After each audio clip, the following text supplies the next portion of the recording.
खम्मा घरनी मारू राजस्थान परिवार पे आप सबका बहुत बहुत बहुत स्वागत है। स्टार्ट कर रहे हैं आज के करंट अफेयर्स। आज ये वीडियो आप सबको बहुत लेट मिलेगा, थोड़ा सा एक्सट्रीमली सॉरी उसके लिए, क्योंकि नेटवर्क नहीं चल रहा था मेरे यहाँ पे। जो वाईफाई है उसमें कुछ प्रॉब्लम थी, तो मैं वीडियो रिकॉर्ड नहीं कर पा रही थी। ठीक है, तो कोई बात नहीं, थोड़ा सा लेट आज हम कर लेंगे। तो जितने भी MRPN फैमिली के मेंबर्स हैं, अभी आप सभी क्या कर रहे हैं, फिर से वही ट्रेंड स्टार्ट कर रहे हैं, सब्सक्राइब नहीं कर रहे, वीडियो देख के जा रहे हैं।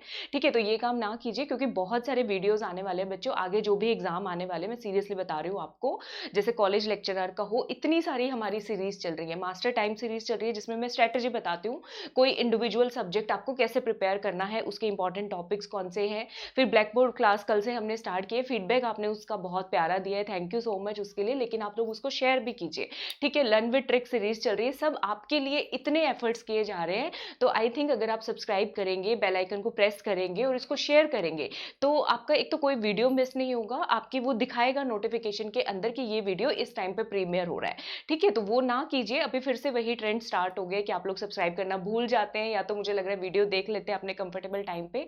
वो सारी चीजें ठीक है, लेकिन सब्सक्राइब करें, MRPN फैमिली का हिस्सा बने, क्योंकि आप लोग अगर करते हैं, अप्रिसिएशन देते हैं, उससे मुझे बहुत मोटिवेशन मिलता है। आप लोगों का फीडबैक बहुत वैल्यूएबल है मेरे लिए। अगर आप लोग सब्सक्राइब करेंगे, मुझे भी मोटिवेशन मिलेगा कि मारो राजस्थान परिवार डे बाय डे बढ़ता जा रहा है। 2700 मेंबर्स हो गए, उसके 2700, और मैं चाहती हूँ जल्दी ही ये 5000 हम लोग क्रॉस करें। ठीक है, चले, तो आज का मोटिवेशन कहते करते हैं पुश योर सेल्फ। ठीक है, मतलब खुद हमें आपको खुद को ही मोटिवेट करना है डेली, अपने आप को कोई भी काम हमें करना हो, because no one else is going to do it for you, क्योंकि और कोई आपके लिए आके नहीं करने वाला है। ठीक है, मतलब पढ़ना है तो देखो बच्चों, पढ़ना तो आपको ही पड़ेगा ना, कोई और तो हमारे लिए आके पढ़ा नहीं करेगा नहीं। एग्जाम के अंदर आप ही जाओगे पेपर में, दूसरों को देख देख के आप लोग तैयारी करते हैं। वो 10 घंटे पढ़ रहा है तो मैं भी 10 घंटे, वो सुबह उठता है तो मैं भी सुबह उठूंगा। ये इस तरह की चीजें मत करो, आप यूनिक हो।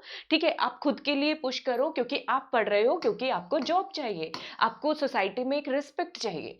ठीक है, मैं यहाँ पे पढ़ाने के लिए आपको आती हूँ क्यों, मुझे बहुत अच्छा लगता है आप सबसे इंटरेक्ट करना। ठीक है, मैं भी प्रोफेशन भी डेंटिस्ट्री क्लिनिक ही कर रही थी, मैं वहाँ पे बहुत अच्छा खासा सब कुछ था, लेकिन वो डेली एक ही काम हो रहा था। यहाँ पे जो है एक्सपोजर बहुत ज्यादा वाइड हो गया, मैं आप सबसे अलग अलग पूरे राजस्थान के 33 डिस्ट्रिक्ट से मैं इंटरेक्ट कर पा रही हूँ, पहले सिर्फ एक ही डिस्ट्रिक्ट से इंटरेक्ट कर रही थी, समझो। तो सबकी डेस्टिनी डिस्टाइंड कुछ और होता है, सबका लक्ष्य है। तो आप अपना सेल्फ मोटिवेशन देखो, एक बैकएंड पे मोटिवेशन जरूर चाहिए होता है। मेरे यहाँ पे मेरी टीम पीछे से काम करती है, आपको यहाँ पे गाइड करने के लिए हम लोग बैठे हुए हैं, वो ठीक है, वो चलता है। लेकिन डेली काम करने के लिए खुद को खुद ही पुश करना है, क्योंकि ये बात बच्चों याद रख लो, एग्जाम में आप अकेले जाने वाले हो, आपका माइंड जाने वाला है और कोई नहीं जाएगा आपके साथ। ठीक है, तो दूसरों को देख के मोटिवेशन लेना या इस तरह की चीजें, उसको थोड़ा सा कम करो और अपने आप को वर्क पे लगाओ। ठीक है, मैं भी सुबह करंट अफेयर 6:30 बजे कभी डेली नहीं कर पाती थी, लेकिन अभी मुझे पुश मिलता है कि स्टूडेंट्स वेट करते हैं आने के लिए, तो मैं भी उसी के अकॉर्डिंग जो है अपने आप के टाइम को मैनेज करके वीडियो आता ही है डेली पे। ठीक है, चले, तो ये आज का मोटिवेशन था। मेरे बारे में आप सब जानते हैं, अनअकैडमी प्लस पे मेरे कोर्सेज चल रहे हैं बच्चों, फोकस RAS इंग्लिश और हिंदी मीडियम के सेपरेट बैचेस हैं, ACF के हैं, पेपर 1 पेपर 2 एनवायरनमेंट ऑप्शनल, इन सब के लिए प्लस को आज ही ज्वाइन करें। और इसके साथ साथ बच्चों दूसरे सारे कोर्सेज भी चल रहे हैं, जैसे कि SI का पेपर हो आपका, या फिर रीट का पेपर हो, कॉलेज लेक्चरर आ गया, इन सारे पेपर के लिए आप राजस्थान जी के मेरे कोर्सेज से कर सकते हैं, और बाकी सारे सब्जेक्ट्स के लिए हमारे यहाँ पे कोर्सेज हैं। इन सब के लिए अलग अलग पैसा नहीं देना है, एक ही सब्सक्रिप्शन लेना है। कोड याद कर लो बच्चों, MRP10 अपनी फैमिली का कोड है, इसको लगाओ, बहुत अच्छे से आपकी तैयारी होगी, टेस्ट सीरीज आपको मिलेगी, ऑल इन वन सारी चीजें आपको एक ही जगह पे मिल रही है, तो और कहीं क्यों जाना इधर उधर। ठीक है, तो ये सारी चीजें हैं, MRP10 कोड लगाओ, सब्सक्रिप्शन ले लीजिएगा बच्चों। RAS वाले बच्चे बिना सोचे 2 साल का सब्सक्रिप्शन ले ले, और जिनको लगता है आने वाले टाइम पीरियड में 1 साल में उनका पेपर हो जाएगा, वैकेंसी निकल जाएगी, तो वो 1 साल का सब्सक्रिप्शन ले, ज्यादातर 2 साल का ले लेना चाहिए RAS वालों को, क्योंकि एक तो 1 साल और 2 साल में सिर्फ 1200 रुपए का फर्क है, दूसरा RAS की प्रक्रिया में 2 साल लग जाते हैं, RPSC इतना टाइम लगाती है। बाकी सारे बच्चे, अगर कोई बच्चा एक एक एग्जाम की तैयारी कर रहा है, जैसे ACF पटवारी, तो 3-3 महीने का ले लो, और किसी एग्जाम की तैयारी नहीं। लेकिन अगर बाकी आपको ये है कि RPSC में एक जॉब चाहिए, आपको सारे ही पेपर देने हैं, तो सीधे बच्चों 1 साल या 2 साल का ले लो, MRP10 कोड लगा देना, 7500 रुपए 2 साल का प्राइस है, 1 साल का 6300 रुपए। ठीक है, हो गया। चले स्टार्ट करते हैं आज के क्वेश्चन से। सेबी ने हाल ही में म्यूचुअल फंड्स को इन्वेस्ट करने के लिए उनकी लिमिट बढ़ा दी कि म्यूचुअल फंड्स कंपनीज जो है ओवरसीज इन्वेस्टमेंट, मतलब दूसरे देशों में वो जो इन्वेस्टमेंट करते थे, एक म्यूचुअल फंड के लिए कितने डॉलर वो इन्वेस्ट कर सकते हैं, ये लिमिट बढ़ा दिया। तो ये लिमिट बढ़ा के कितना कर दिया गया है, ये क्वेश्चन पूछा है security and exchange board of India ने। 400 मिलियन डॉलर, 500, 600 या फिर 700। तो इसका आंसर है बच्चों 600 मिलियन डॉलर कर दिया गया है। पहले ये 300 मिलियन डॉलर था पर म्यूचुअल फंड, यानी कि सीधा क्या कर दिया है, डबल कर दिया गया है। म्यूचुअल फंड्स अब जो है, म्यूचुअल फंड कंपनीज जो है ओवरसीज इन्वेस्टमेंट, जो दूसरे देशों में इन्वेस्टमेंट होती है, वो ज्यादा कर पाएंगे। एक म्यूचुअल फंड के ऊपर 600 मिलियन डॉलर तक अब वो लोग इन्वेस्ट कर सकते हैं, ठीक है। और म्यूचुअल फंड की जो टोटल मार्केट है बच्चों, वो 7 बिलियन डॉलर की मार्केट है, ठीक है। चले आगे देखते हैं। जॉन पोम्बे मगुफली जो है कौन से देश के प्रेसिडेंट बने हैं? Ethiopia, Zimbabwe, Tanzania, Kenya. मुझे लग रहा है ये क्वेश्चन सबको आ रहा होगा। जॉन पोम्बे मगुफली जो बने हैं प्रेसिडेंट बच्चों, तंजानिया के बने हैं। याद कर लो, तंजानिया मतलब ताजा ताजा मूंगफली खाने में बड़ा मजा आता है। वो रेत वाली देखी है, जो रेत पे एकदम गरम गरम देते हैं, रेडी के ऊपर मिलते हैं बाजार में, सर्दियों में अभी आनी शुरू भी हो गई है, देखी होगी आप सबने। तो याद कर लो मूंगफली कैसी अच्छी लगती है, ताजा। और ताजा से याद कर लो तंजानिया, ठीक है, ताजा से याद कर लो तंजानिया। तो मुगुफली जो है कौन से देश के प्रेसिडेंट बने हैं, तंजानिया। तो आज मैं आपको तंजानिया की डिटेल्स बढ़ाने वाली हूँ, क्योंकि वर्ल्ड हिस्ट्री तो हर पेपर में आती है, चाहे कोई भी, वर्ल्ड हिस्ट्री नहीं, वर्ल्ड ज्योग्राफी हर पेपर में आती है। तो तंजानिया का आज पूरा हम करेंगे, सब देखेंगे इसके बारे में, ठीक है। और ये लगातार दूसरी बार बने हैं, 5 साल के लिए बने हैं, 5 साल के लिए बने। न्यूजीलैंड में कितने साल का कार्यकाल होता है मुझे बताइएगा। जेसिंदा अर्डर्न जो है वो वहां की न्यूजीलैंड की प्रेसिडेंट बनी थी, ठीक है, प्राइम मिनिस्टर बनी थी। तंजानिया की कैपिटल है बच्चों डोडोमा, ठीक है। डोडोमा से याद कर लो, दादी माँ को ताजा मूंगफली बहुत पसंद है, ठीक है, दादी माँ को ताजा मूंगफली बहुत पसंद है। तो डोडोमा कहाँ की राजधानी हो गई बच्चों, तंजानिया की। करेंसी यहाँ की है तंजानियन शिलिंग। शिलिंग याद करो, जो बहुत शिवरिंग हो रही हो, बहुत ठंड हो रही हो, तभी तो मूंगफली खाते हैं। तो तंजानिया की करेंसी क्या है, शिलिंग। तंजानिया की करेंसी क्या है, शिलिंग। या शिमर के कपड़े पहनते हैं, ऐसे भी याद कर सकते हो। राष्ट्रभाषा यहाँ की है, अपनी भाषा है, ठीक है, अपनी से याद कर लो स्वहिली। तंजानिया की नेशनल लैंग्वेज क्या है बच्चों, स्वहिली, ठीक है, ये नेशनल लैंग्वेज हो गई। अब और क्या खास बात है जिसपे हर पेपर में क्वेश्चन आते ही हैं, तंजानिया में अफ्रीका की सबसे ऊंची जो है माउंटेन है, सबसे ऊंचा पर्वत है, जिसका नाम है माउंट किलिमंजारो। सबने सुना होगा माउंट किलिमंजारो कहाँ पे है बच्चों, तंजानिया में। अफ्रीका का सबसे ऊंचा है, दुनिया का चौथे नंबर का ऊंचा माउंटेन है, पृथ्वी पर चौथा सबसे मुख्य रूप से प्रमुख चोटी, 4th हाईएस्ट है, ठीक है। और अगर क्वेश्चन आ जाए फ्री स्टैंडिंग, मतलब जो माउंटेन अकेला खड़ा हो, फ्री स्टैंडिंग माउंटेन में सबसे ऊंचा जो है माउंट किलिमंजारो आएगा। वैसे क्वेश्चन आए, ओवरऑल पूछा जाए तो चौथे नंबर पे माउंट किलिमंजारो। अगर अफ्रीका महाद्वीप का पूछा जाए तो माउंट किलिमंजारो सबसे ऊंचा है, वर्ल्ड में 4th नंबर पे माउंट किलिमंजारो। लेकिन अगर फ्री स्टैंडिंग पूछे, एकल रूप से खड़ा हुआ मुक्त पर्वत जो है, तो उसमें फिर ये सबसे ऊंचा यही हो जाता है, माउंट किलिमंजारो। इसकी हाइट कितनी है बच्चों, 5895 मीटर। कितनी हाइट है, 5895 मीटर, ठीक है। अच्छा, अफ्रीका की 3 जो महान झीलें हैं वो भी तंजानिया से बॉर्डर करती हैं। 3 मेन लेक्स जो हैं वो तंजानिया से बॉर्डर करती है। कौन कौन सी वो लेक्स है बच्चों, विक्टोरिया, ठीक है, ताज किसके सर पे लटकेगा, रानी विक्टोरिया के, ठीक है। तो कौन सी लेक है बच्चों, लेक विक्टोरिया, अफ्रीका की सबसे बड़ी लेक, वो भी इसी के नॉर्थ में पड़ती है, तंजानिया के, ठीक है। दूसरी है लेक तंगनयाका, ठीक है। तंगनयिका याद कर लो कि विक्टोरिया जो होती है वो तंग रहेगी, वो हर छोटी छोटी चीज पे नखरे तो करेगी ना, बनता है भाई विक्टोरिया है, उसके सर पे ताज है, तो तंग रहती है वो, ठीक है। तो ऐसे याद कर लो लेक तंगनयिका। और ये सबसे डीप लेक है, अफ्रीका की सबसे गहरी लेक है, ठीक है, सबसे गहरी। और उसके बाद साउथ में इस पे पड़ती है लेक मालावी। मालावी एक देश का नाम है, मालाविक और मोजाम्बिक देश के बीच में कौन सी झील है, इसके साउथ में मालावी। और मालावी झील को बच्चों, प्यारे बच्चों, इसको याद कर लो, इसको न्यासा भी बोलते हैं। मालावी झील का दूसरा नाम क्या है, न्यासा झील इसको बोलते हैं। तो तंजानिया मैंने इसलिए लिया है देश आज के करंट अफेयर सीरीज में, क्योंकि ये वर्ल्ड ज्योग्राफी के हिसाब से काफी इंपॉर्टेंट है, किसी भी पेपर में इस पे क्वेश्चन आ सकता है बच्चों, ठीक है। चले तो मैप में देखें, मैप में देखना बनता है। ये है आपका तंजानिया, ठीक है, ये अफ्रीका के अंदर, ये हमारा तंजानिया। डोडोमा जो कि इसकी राजधानी है, दादी माँ को ताज़ा मूंगफली पसंद है। इसका सबसे बड़ा शहर कौन सा है तंजानिया का? दर्रे सलाम। ठीक है, दर्रे सलाम, ये याद कर लो इसको। ये देखो, इसके नॉर्थ में लेक विक्टोरिया जो कि अफ्रीका की सबसे बड़ी झील है। इसके वेस्ट में देखो लेक तंगन्यिका जो कि सबसे गहरी झील है अफ्रीका की। और इसके साउथ में लेक मालावी। ठीक है, मालावी और मोजाम्बिक देश के बीच में, और जिसको हम क्या बोलते हैं? लेक न्यासा भी बोलते हैं। बच्चों याद कर लोगे। और इसके पड़ोसी देश देखने हैं, सब में आंदा आंदा आएगा लास्ट में। देखो युगांडा, रवांडा, बुरुंदी, दिख रहे हैं ना? ए एन डी आएगा सब में। जाम्बिया और जेड आएगा, जाम्बिया। और इधर देखो जंजीबर। जंजीबर जो जितना मुझे याद आ रहा है क्लोव के लिए बहुत फेमस है। ठीक है, और मालावी है इसके साइड में, मोजाम्बिक है। मालावी और मोजाम्बिक के बीच में लेक मालावी है। ये भी क्वेश्चन पूछा जा सकता है, लेक मालावी कौन कौन से देशों के बीच में है। ठीक है बच्चों, तो ये हो गया हमारा। और साइड में कीनिया भी है, कीनिया तो क्रिकेट टीम भी है ना, याद कर लोगे। चलो, और मुझे क्या चीज दिखानी थी इसमें आपको? मुझे एक चीज दिखानी थी, लेक विक्टोरिया हो गया, तंजानिया हो गया। इस मैप में ये ब्रॉडर व्यू है। हाँ, मुझे एक चीज जो इसकी दिखानी थी बच्चों, इक्वेटर पे क्वेश्चन आ सकता है। भूमध्य रेखा क्या तंजानिया से पास करती है? नहीं बच्चों, तंजानिया के उत्तर से लेक विक्टोरिया से पास करती है इक्वेटर, भूमध्य रेखा। तो ये एक पॉइंट मुझे लगा जो मुझे आप सबके साथ डिस्कस करना चाहिए। ठीक है बच्चों, लेक विक्टोरिया यहां से इक्वेटर जो है ऐसे पास करती है, तंजानिया के नॉर्थ से, तंजानिया से नहीं कर रही। ठीक है, तो लेक विक्टोरिया से ये पास करते हैं। क्लियर है सबको? ठीक है, और ये पूरा आप ब्रॉडर व्यू देख सकते हो, अफ्रीकन सी के ऊपर मेडिटेरेनियन सी। और ये कौन सा देश है बताओ मुझे? कल ही करवाया है मैंने, बताओ। प्यारा सा देश है, और एक जो शू की तरह बाहर निकला हुआ है, कौन सा देश है? कल इसकी सारी डिटेल करवाई थी मैंने आपको। ये देश है इटली। इटली के राइट साइड पे कौन सा सी था? एड्रियाटिक सी करवाया था मैंने आपको, एड्रियाटिक सी। ठीक है, और इसके वेस्ट में कौन सा था? मैंने टी से बताया था, टेरेनियन सी।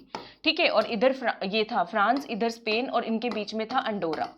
याद होती जा रही हैं चीजें आपको? मैप में डिफरेंस समझ आएगा। ये फर्क पड़ता है कंसिस्टेंसी से। हालांकि मैं कभी कंसिस्टेंट नहीं रही हूँ, मैं सच बता रही हूँ, मुझे कंसिस्टेंट आप लोग बना रहे हैं। ठीक है, तो ये कंसिस्टेंसी का फर्क है कि आपको सारी चीजें एक माइंड मैप की तरह दिमाग में फीड होती चली जाएगी। ठीक है, माउंट किलिमंजारो देखना है, कहाँ पे है? अभी दिखाती हूँ आपको, रुके जरा। आज तो 9 बजे मेरी स्पेशल क्लास भी है, टाइम भी हो गया। माउंट किलिमंजारो ये रही बच्चों। ठीक है, ये है माउंट किलिमंजारो, अफ्रीका की सबसे ऊंची पहाड़ी, अफ्रीका का सबसे ऊंचा पर्वत, इंडिया सॉरी वर्ल्ड का चौथे नंबर का सबसे ऊंचा। लेकिन वर्ल्ड का अगर सबसे ऊंचा फ्री स्टैंडिंग पूछा जाए तो फिर माउंट किलिमंजारो ही आएगा। ठीक है, याद हो गया? चलो आगे देखते हैं, नेक्स्ट क्वेश्चन पे मूव ऑन करते हैं। हाल ही में किस देश ने पेरिस जलवायु समझौते से औपचारिक रूप से बाहर हो गया है? वो तो सबको पता है, यूनाइटेड स्टेट। उसकी बनती नहीं है, जब तक ट्रंप थे सबसे पंगे ले रहे थे, तो यूनाइटेड स्टेट्स ऑफ अमेरिका ये बाहर हो गया पेरिस समझौते से। ठीक है बच्चों, तो कब इसने आधिकारिक घोषणा की है कि हम बाहर हो रहे? 4 नवंबर 2020 को। ठीक है बच्चों, 4 नवंबर 2020 को ये आधिकारिक रूप से बाहर हो गया। ठीक है, क्लियर है सबको? ठीक है, हाँ। और ये जो है अकेला ऐसा देश है जिसने पेरिस समझौते से विड्रॉ कर लिया है। पेरिस समझौता 2015 में जो है आया था। ठीक है, उससे इसने क्या कर लिया है? विड्रॉ कर लिया है। चले, अच्छा, ये जो पेरिस समझौता है किसका है? ये है UNFCCC, United nation framework for climate change, जो ऑर्गेनाइजेशन है उसका है। इसके जो है सेक्रेटरी कौन है बच्चों? पेरिस से ही नाम याद कर लो। इसके सेक्रेटरी है पेट्रिशिया एस्पिनोसा, पेट्रिशिया एस्पिनोसा। ठीक है, अगर मान लो बस पेरिस याद कर लो, यूएनएफसीसी का है, तो पेट्रिशिया नाम याद कर लो, याद हो जाएगा। ये इंपॉर्टेंट है, ये पूछा जा सकता है हेडक्वार्टर कहाँ पे है इसका, यूएनएफसीसी का? तो इसका हेडक्वार्टर है बच्चों बॉन, जर्मनी के अंदर। और जर्मनी क्यों न्यूज में पढ़ा था थोड़े दिन पहले, याद है? अमेरिका जो है स्पेस सेंटर क्रिएट करने वाला है चाइना को काउंटर करने के लिए। कहां पे बन रहा है वो स्पेस सेंटर? जर्मनी में बन रहा है। और मैंने बताया था दूसरे हिटलर की जरूरत है चाइना को काउंटर करने के लिए, याद कर लो, निमोनिक भी बताया था बच्चों। ठीक है, तो एक और चीज याद कर लो, पेरिस से तो विड्रॉ कर लिया इसने। और ये जो ऑर्गेनाइजेशन है United nation framework for climate change, इसका हेडक्वार्टर कहां पे है?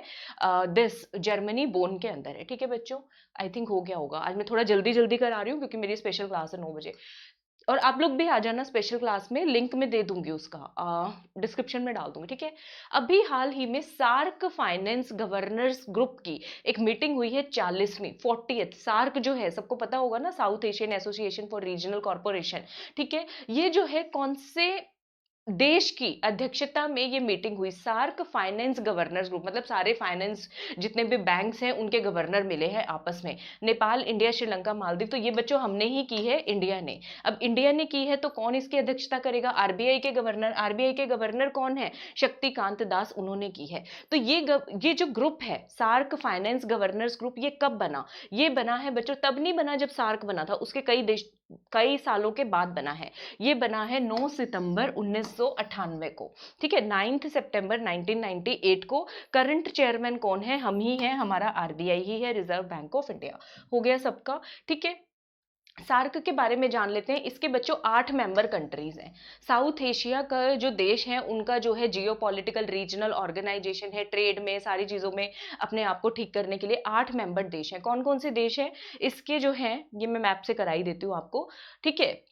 मैप भी देख लेते हैं, रुको जरा, मैप ही देख ही लेते हैं। 8 मेंबर देश कौन कौन से? सारे पड़ोसी आ जाएंगे हमारे, पाकिस्तान, अफगानिस्तान, मालदीव्स है। मालदीव्स का याद है एग्जिम बैंक ने यहाँ पे हेल्प की है कितने मिलियन डॉलर्स की, बताना मुझे, एक क्वेश्चन कराया था मैंने आपको मालदीव्स को, ठीक है। श्रीलंका है, बांग्लादेश है, भूटान है, नेपाल है। तो टोटल मेंबर्स कितने हैं इसके? 8। क्या सारे शुरू से प्रेजेंट है? नहीं, अफगानिस्तान ने ज्वाइन किया है 2005 में। अफगानिस्तान कब इसका मेंबर बना है बच्चों? अफगानिस्तान मेंबर बना है 2005 में। याद कर लोगे, ये तो आसान ही है। पाकिस्तान, अफगानिस्तान, बस एक मालदीव याद रखना, इसको आप भूल सकते हो। श्रीलंका, बांग्लादेश, भूटान और नेपाल। वो एग्जिम बैंक वाला क्वेश्चन बताना, पीछे पीडीएफ देख के कमेंट सेक्शन में लिख के जाना। अभी हाल ही में जो chief of army staff general है हमारे, ठीक है, एम एम नरवाने, ठीक है, एम एम नरवाने, ये नेवी के है ना शायद से, तो इनको जो है ऑनररी रैंक मिला है जनरल का। तो कौन से देश ने दिया है इनको जो सम्मान दिया है? भूटान, नेपाल, अफगानिस्तान, म्यांमार। तो किसने दिया है बच्चों? नेपाल की सेना ने दिया है। याद कर लोगे, नरवाणे नेपाल, एन एन ही आ रहा है दोनों में, नरवाणे नेपाल। नेपाल सरकार ने इनको अपना जनरल का ऑनररी रैंक से सम्मानित किया है, ठीक है। अच्छा, ये हो गया। किसने दिया है? नेपाल के प्रेसिडेंट कौन है? विद्या देवी भंडारी। नेपाल के प्रेसिडेंट कौन है? विद्या देवी भंडारी। अच्छा, सार्क बताना भूल गई बच्चों, कब सेटअप हुआ था? 1985 में। याद कर लो, सॉरी ये 2 पॉइंट्स मिस कर दिए मैंने आपके, ठीक है। हाँ, 8 दिसंबर 1985 में सार्क बना। सार्क फाइनेंस ग्रुप 1998 में बना है बाद में, ठीक है। ढाका के अंदर ये बना था, ठीक है, लेकिन इसका हेडक्वार्टर कहाँ पे है? नेपाल, काठमांडू में। ये सेम वैसा ही हो गया जैसे कल मैंने आपको ओपेक पढ़ाया था, organization of petroleum exporting countries.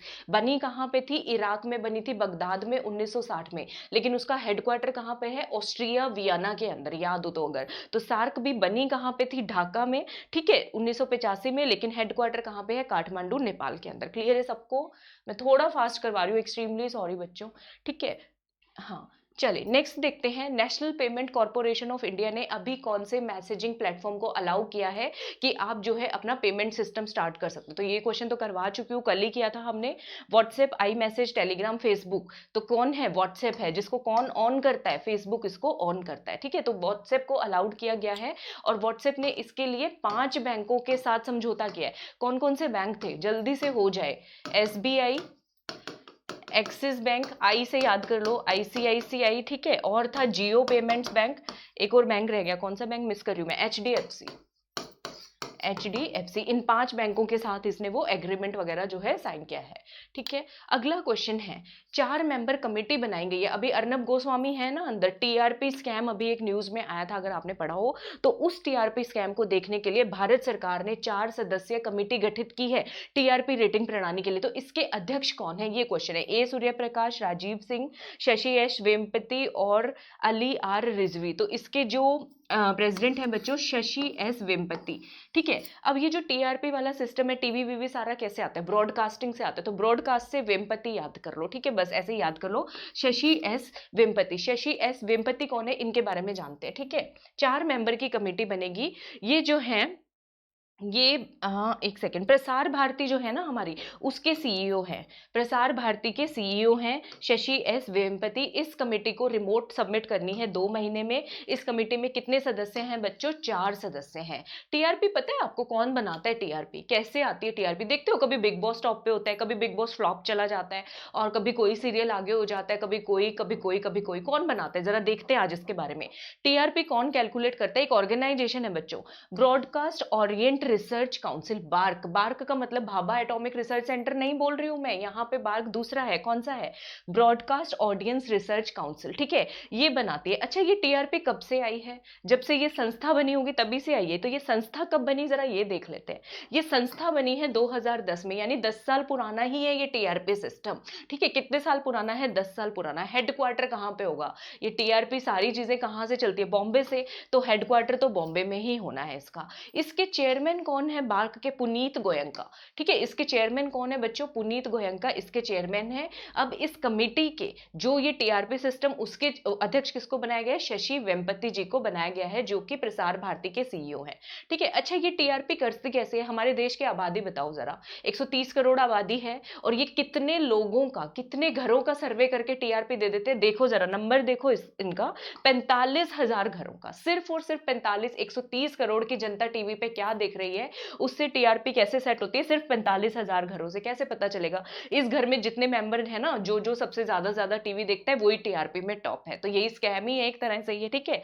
तो वीकली रेटिंग इश्यू की जाती है इस ब्रॉडकास्ट ऑडियंस रिसर्च काउंसिल के द्वारा, कितनी, वीकली, हर हफ्ते ये रिसर्च करती है, ठीक है। तो कमेटी क्यों सेटअप की गई है, टीआरपी स्कैम आया था जिसमें ये बताया था कि कुछ टीवी चैनल्स अपनी टीआरपी को मैनिपुलेट कर देते पैसे वैसे खिला विला के, तो ये सिस्टम जो है काफी गलत सिस्टम है, ठीक है। तो इसलिए ये कमेटी बनाई गई है, चलो हो गया। अच्छा अभी हाल ही में एक म्युनिसिपल कॉर्पोरेशन, नगर निगम बहुत न्यूज में आ रहे हैं, सफाई अभियान चल रहा है तगड़े वाला भारत देश के अंदर, राजस्थान में देखो कब चलता है, ठीक है।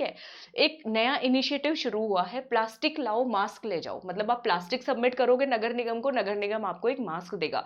तो ये कौन से राज्य की नगर निगम ने इसको शुरू किया है कोविड-19 से बचने के लिए, राजस्थान, उत्तराखंड, गुजरात या पंजाब। अब मैंने बोला राजस्थान कब करेगा, इट मींस राजस्थान तो ऑप्शन नहीं ही होगा, तो ये है बच्चों उत्तराखंड। किसने किया है, उत्तराखंड ने किया है, कोई बुरा नहीं मान जाना, मैं आपको याद कराने के लिए बताती हूँ ये पॉइंट्स, ठीक है। उत्तराखंड, ठीक है। उत्तराखंड में कौन सी म्युनिसिपल कॉर्पोरेशन ने, देहरादून की म्युनिसिपल कॉर्पोरेशन ने ये प्रोग्राम शुरू किया है, प्लास्टिक लाओ मास्क ले जाओ। अच्छा एक याद है प्लास्टिक प्रीमियर लीग पढ़ाया था, कौन सी नगर निगम ने शुरू किया है, मैंने बताया था जो नगर निगम, उसको 5 भागों में बांटा हुआ है, 4-5 भागों में, जो सबसे ज्यादा प्लास्टिक इकट्ठा करेगी उसको ट्रॉफी दी जाएगी आईपीएल की तरह, प्लास्टिक प्रीमियर लीग। तो वो कौन सा नगर निगम था, कौन से शहर का, पीपीएल जो पहल थी वो किसने की थी बच्चों, इंदौर ने शुरू की थी, ठीक है। तो कंसिस्टेंसी का बहुत फर्क पड़ता है, पिछले सारे करंट अफेयर्स ऐसे ही याद होते चले जाते, ठीक है।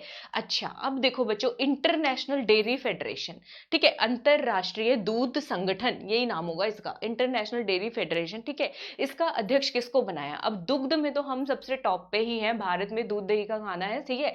तो इसके अंदर जो है टॉप पे कौन रहेंगे, इंडिया के, तो इंडिया की जो नेशनल डेयरी रिसर्च एसोसिएशन है ना, मतलब उसके अध्यक्ष बने, उनका नाम पूछा है, दिलीप रथ, राजेश गुप्ता, प्रदीप सिंगला या फिर रोशनी राव। तो इंटरनेशनल डेयरी फेडरेशन के अध्यक्ष जो बनाए गए हैं वो बने हैं बच्चों अपने दिलीप रथ, याद कर लो दिलीप जी, द से दिलीप, द से दुग्ध, ठीक है, और पूरा रथ में भर के मिल्क दूध लेके जा रहे हैं, ठीक है। बस ऐसे याद करने के लिए बताती हूँ मैं आपको, ये हैं दिलीप रथ जी, जो कि हमारे इंडिया की नेशनल डेयरी डेवलपमेंट बोर्ड, इसके अध्यक्ष हैं। इनको इंटरनेशनल डेयरी जो फेडरेशन है उसका अध्यक्ष चुन लिया गया है, ठीक है। तो इसमें तो हम ही बाजी मारेंगे, ठीक है, दिलीप रथ।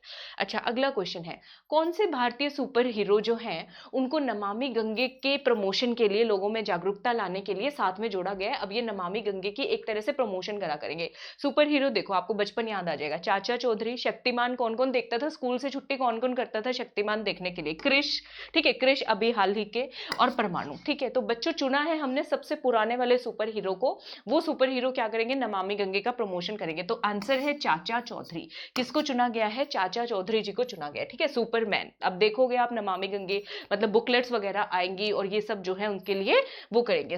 और चाचा चौधरी को क्या बोलते हैं, जिसका दिमाग कंप्यूटर से भी ज्यादा चलता है। अगर आप रिवीजन करोगे 7-7, 8-8 बार, 10-10 बार रिवीजन मेरे साथ करना चाहते हो, MRP 10 कोड लगा के प्लस पे आ जाओ, आप देखोगे आपकी पढ़ाई में यहाँ पे चल रही थी तो यहाँ पे पहुंच जाएगी, कॉन्फिडेंस अलग लेवल का आएगा आपको, ठीक है। चले, और अभी तक चैनल को लाइक सब्सक्राइब शेयर नहीं किया तो बच्चों कर दो, मेरी प्लस इनर सर्कल कम्युनिटी का पार्ट बनो, एंजॉय करोगे पढ़ाई को। और मुझसे जुड़ना चाहते हो, फेसबुक पेज, टेलीग्राम, और ये फेसबुक पेज है RS क्रैकर, कॉन्टेक्ट नंबर दे रही हूँ आपको, आप पूछ सकते हो, कोई क्वेरी हो, कोई डाउट हो, ठीक है। और लाइक सब्सक्राइब शेयर कर दो, क्योंकि सब्सक्राइबर्स रेट फिर से आप लोग गिरा रहे हो, ऐसा मत करें, मेरा मोटिवेशन लेवल बनाए रखें, ताकि, क्योंकि मैं बहुत सोचती हूँ, एफर्ट्स लगाती हूँ नई नई वीडियोज कि क्या नया किया जाए जिससे आपकी पढ़ाई अच्छी हो, ठीक है। तो हमें भी मोटिवेशन मिलता है, तो मोटिवेशन को अप ही रखिए आप लोग। कैसे? चैनल को लाइक, सब्सक्राइब, शेयर करके। ठीक है, तो अगली वीडियो में मिलती हूँ आप सबको। मेरी घनी घनी राम राम।